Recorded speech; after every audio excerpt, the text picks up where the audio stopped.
I was 14 and had just finished the unauthorized biography. It was true. I was the third illegitimate child of Jimi Hendrix.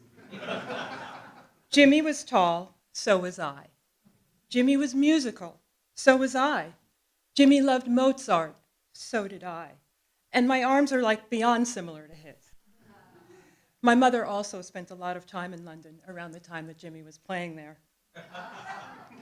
I had always loved his music. My Uncle John, who'd seen Maria Callas 3 times at the La Scala Opera House in Rome, I know he wants me to add, would play his albums constantly. Live at Monterey, Band of Gypsies, Live at the Fillmore East, The Cry of Love, well after Jimmy's passing. And he schooled me on the brilliant riffs of Jimmy's guitar. I started to ask my mother questions about her time abroad and when she'd met my other father, and when exactly she was in London while Jimmy was on tour. In the bio, it clearly stated that Jimmy had, quote, affairs with several women concurrently before his untimely death, unquote. Anything was possible. This was all the proof I needed. My uncle was the only one I could talk to. I said, Uncle John, is it true? He smiled and said, why do you want to be the unclaimed child of a rock star? I told him that it chose me, that I was destined to be the offspring of someone who dwelled in the beat of a 4/4 meter with a snare drum backbeat.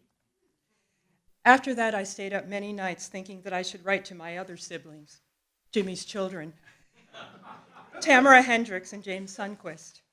I wanted to ask if they'd heard about a third child, a love child who was ferreted off to the genteel suburbs of New Jersey, but something stopped me. Instead, I took guitar lessons. The teacher said that the guitar was not my strong suit, that I should try piano lessons. I had the hands for it.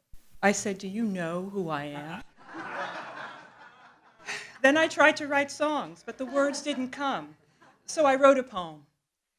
Jimmy's strum, Chuck Berry's leap, keep me strong with every beat.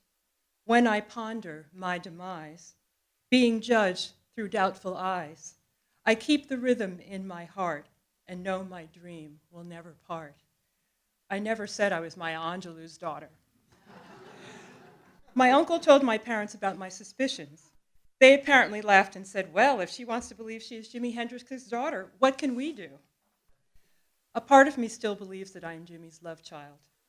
And that part of me, the unclaimed part of me, is still seeking the answers. Because as my dad said, but you and I, we've been through that, and this is not our fate.